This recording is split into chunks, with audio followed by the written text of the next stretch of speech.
Sejam todos bem-vindos a mais um podcast Tendências Inspiradoras, uma realização do Instituto de Tecnologia e Pesquisa. E lembrando que você pode assistir o nosso podcast no YouTube ou no Spotify, no caminho do trabalho, né? Pegando as crianças na escola ou até fazendo aquela sua pesquisa, mas está ouvindo o podcast do ITP. E seguindo a nossa linha de apresentação de patentes, né?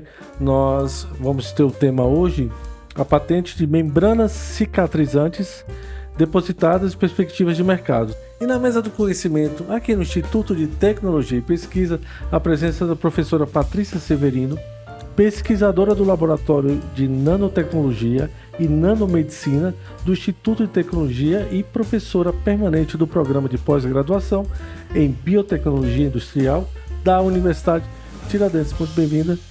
Obrigado pelo convite, é uma satisfação estar aqui com vocês essa tarde. E o diretor-presidente do ITP, o professor Paulo Doirado, por favor, dê as boas-vindas e a abertura da mesa do conhecimento. Então, é realmente dar boas-vindas. Estamos aqui com um ícone da pesquisa em Sergipe, um tema muito interessante e sempre buscando trazer, né, os benefícios da ciência para a sociedade de um modo geral. E essa, com certeza, será uma discussão, um debate bem interessante, porque é um tema que certamente vai atender a muitas demandas aí, a soluções para muitas pessoas que necessitam desse produto. Com certeza. Muito obrigado, Paulo. Antes da gente entrar no tema da patente, gostaria que você falasse um pouquinho da sua trajetória acadêmica para as pessoas conhecerem ainda mais o seu trabalho, professor. Sim, com certeza. Então, eu me chamo Patrícia Severino, sou farmacêutica, mestre e doutora em engenharia química. Há 10 anos atuo como professora do curso de farmácia aqui na Universidade Tiradentes, como professora e pesquisadora do programa de pós-graduação em biotecnologia industrial, como pesquisadora do Instituto de Tecnologia e Pesquisa e atualmente também sou como coordenadora do programa de pós-graduação em biotecnologia industrial. Dentro dessa minha trajetória também construí uma experiência internacional muito grande, né, nos Estados Unidos, Portugal, Espanha, República Tcheca. Então eu tenho uma rede de colaboradores muito grandes que faz toda a diferença para construir uma pesquisa internacional e multidisciplinar. Muito obrigado mais uma vez pela sua presença. É um tema muito interessante. E aí eu gostaria que você iniciasse como despertou o interesse dessa temática, né, sobre a questão da membrana. Certo.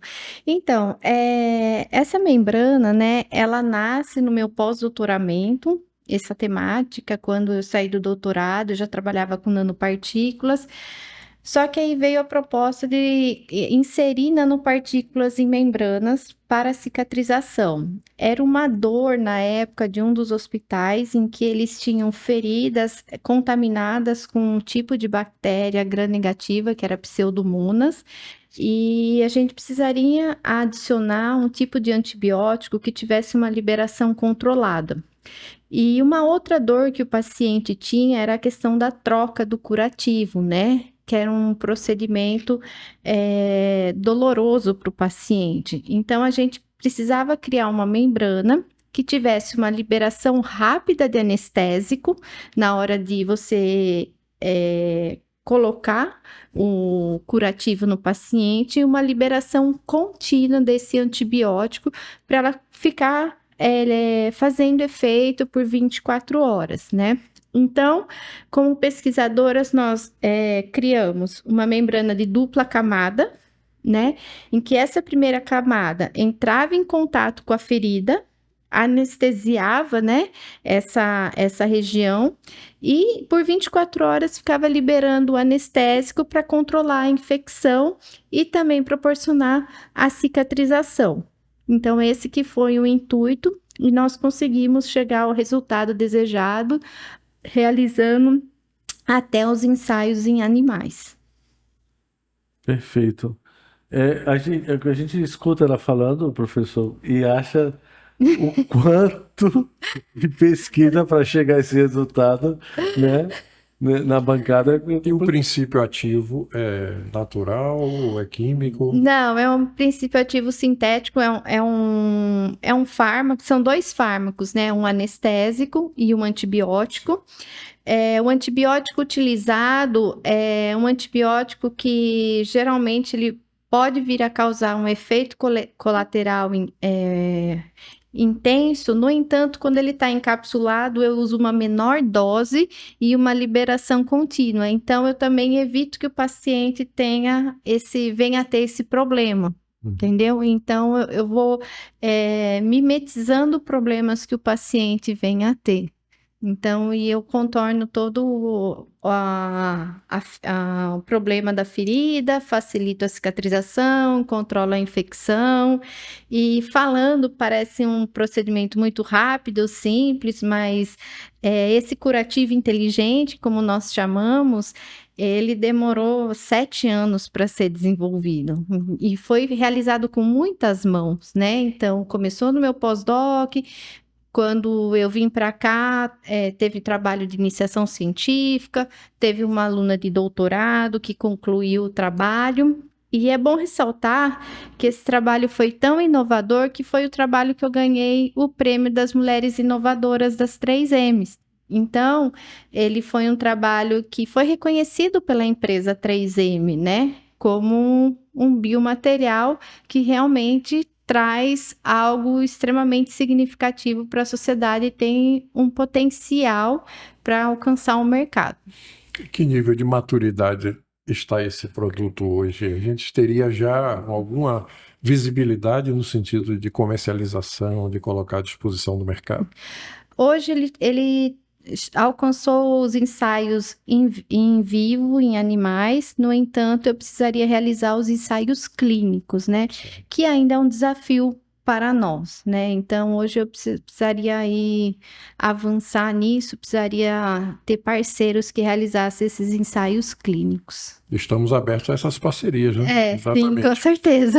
E agora eu acho interessante porque, como a senhora colocou, são 7 anos, né, de trabalho e cada vez me convenço mais de que o pesquisador é um empreendedor, é uma pessoa que está em busca da construção de um sonho e que persegue realmente com muita perseverança, com muita tenacidade e também vai encontrando muitas surpresas no caminho, né? Porque às vezes aquele tema norteador, ele pode até se tornar secundário ao longo de novas descobertas, né? Durante a caminhada. Então eu acho que isso é uma experiência extremamente rica, mas ao mesmo tempo que exige, como eu disse, perseverança, né? Porque insistir tanto tempo, passando por tantas equipes, né? Por tantas pessoas que colaboram e vai formando toda uma rede de contribuição, não é fácil. E a ciência precisa ser muito valorizada porque o trabalho que esses professores, esses pesquisadores realizam é um trabalho monumental e muitas vezes silencioso. E por vezes até se cria aqueles estigmas, né, do cientista como uma pessoa isolada da sociedade, etc. Nada disso, muito pelo contrário. São pessoas que estão vivendo dia a dia, trabalhando em prol de melhorar as condições de qualidade de vida de um modo geral. Parabéns, professora. Obrigada. E a gente depara com inúmeros desafios, né, de recursos e até matérias-primas, né? Por exemplo, hoje eu tenho uma dificuldade para dar continuidade para adquirir uma matéria-prima desse trabalho. Então, hoje, para eu, se eu for para um teste clínico, uma das matérias-primas eu estou com dificuldade de comprar. É importada, no caso, professora? É importada. Então, na época, tive uma empresa que financiou. Sim. Hoje ela não trabalha mais com essa matéria-prima, e aí eu tive essa dificuldade. Mas vale lembrar o quanto que o pesquisador ele está atento à sociedade, que esse trabalho começou. Despertou quando eu visitei um hospital de câncer e que as pessoas tinham câncer de cabeça e pescoço e elas tinham mucosite, né? Então, hoje faz muito trabalho de laser, mas muitas vezes não é suficiente e elas desenvolvem umas feridas na boca, infecção, né? Por causa da imunidade e eles precisavam de tipo um adesivinho com um antibiótico para pelo menos aliviar a dor e controlar a infecção para conseguir comer. Então, esse trabalho começou com isso e ele foi evoluindo até para feridas. Então, hoje essa membrana ela é multifuncional. Eu posso adaptar ela para mucosa bucal, para tratamento dessa mucosa para pacientes que estão em tratamento de câncer de cabeça e pescoço, como para feridas também por outras partes do corpo, né? Então, eu posso trabalhar um pouquinho nessa adaptação. Então, isso traz uma visão, né, da ciência de forma, vamos dizer, funcional. Uhum. Aquilo que você percebe como sendo um motivo de sofrimento ou de dificuldade, e aí vai-se em busca de empreender uma solução para esse problema. E isso enriquece muito, né? Não só a tecnologia, mas também o lado humano, porque é uma empatia, é um despertar, né, a partir do sofrimento de alguém que a gente pode colaborar. Então, o conhecimento é uma grande, vamos dizer assim, um grande manancial de soluções e que precisa ser bem utilizado, que precisa ser humanizado. Eu acho que isso aí realmente é um aspecto da ciência que precisa ser até mais reconhecido e valorizado. E você, investidor, que está conhecendo mais sobre essa patente, vou passar o telefone comercial do Instituto de Tecnologia e Pesquisa, que é o 79-98105-9438. Você liga e pega todas as informações de como poderia ajudar, ainda mais em somar nessa parceria, nessa patente. E quando a gente fala sobre patente, a gente está se referindo à inovação. E eu vi tantas informações sobre o que você acabou de dizer, sobre camadas, que parecia que são várias inovações. O que seria especificamente a inovação dessa patente? A inovação dessa patente é ter a liberação rápida de anestésico e controlada de antibiótico, né? Então, hoje, os produtos que tem no mercado, elas não têm esse potencial, né? E outra coisa, a tecnologia permite não só eu usar o antibiótico, mas eu também trocar ele por um anti-inflamatório, talvez, se for o caso, né? Então, eu consigo, a plataforma que eu tenho, eu posso utilizar para outras substâncias também, a plataforma que eu desenvolvi dessa dupla camada, contendo nanopartículas, eu consigo adaptar para outros princípios ativos. A gente pode dizer que essa membrana é um veículo, não é isso? É. Muito bem. Entendi. Aí já seria no assunto sobre as vantagens competitivas da tecnologia, seria justamente isso, né? Isso. Essa flexibilidade Isso. nesse quesito. Claro que precisaria de estudos para cada princípio ativo, né? Mas seria uma vantagem competitiva que poderia estar trabalhando em relação a isso. E a visão de mercado imensa, né? Feridas é uma visão enorme de mercados e cada vez mais a gente vê problemas, por exemplo, como o pé diabético, feridas ocasionadas por tratamento de câncer devido à baixa imunidade. Então, isso é um mercado exponencial.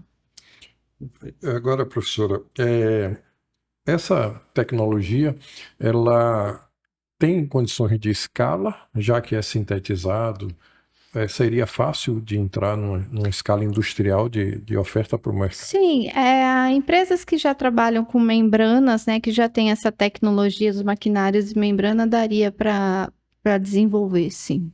Porque a gente vê, né, Uhum. algumas patentes maravilhosas em termos de solução, mas que de repente não encontra lastro no sentido de fornecedores ou de escala de mercado, né, para fornecer aquele produto.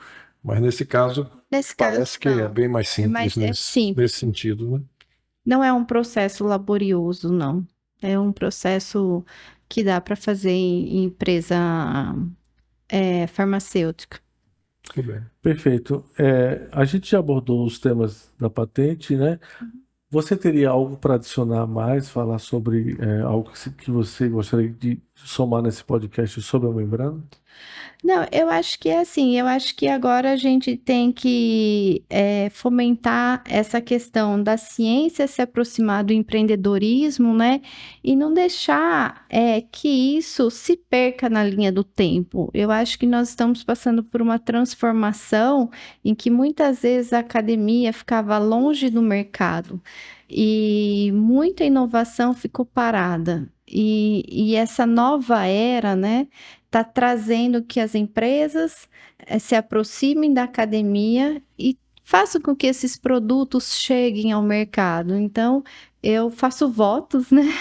E que cada vez mais os pesquisadores se abram para essas oportunidades e as empresas também. E assim como os órgãos de fomento, nós estamos observando que também estão vendo com outros olhos essa perspectiva, e eu acho que nesse quesito todos têm a ganhar. Inclusive, eu acho que o maior beneficiário de tudo isso é a sociedade.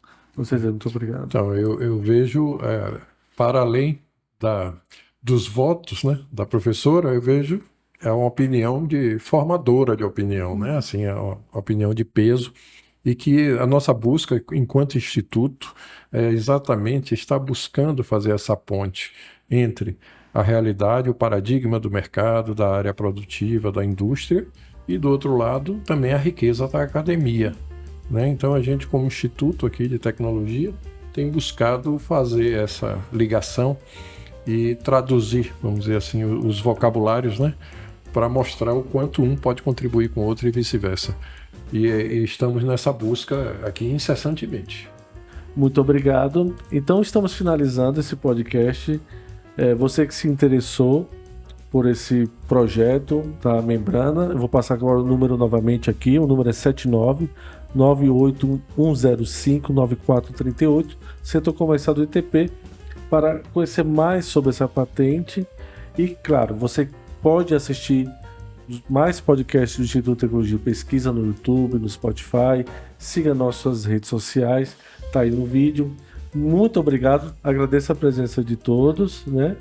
Você gostaria de adicionar mais alguma coisa, Paulo? Só agradecer aqui a professora, né, a trazer esse experimento aí com tanta clareza e com tanto entusiasmo, brilho nos olhos, né, que é importante, e ao mesmo tempo a gente dizer, né, de que essa é uma das patentes que nós disponibilizamos, né, importantíssima, funcional, mas que nós temos dezenas de outras patentes, e o nosso instituto busca hoje fazer essa aproximação cada vez maior com o mundo industrial, empresarial, disponibilizando nossas patentes aí das formas mais variadas possíveis em termos de parcerias e negociações. Contem com o ITP. Muito obrigado. Agradeço o convite mais uma vez, estar aqui, fico à disposição. Muito obrigada. Obrigado. Então, até a próxima.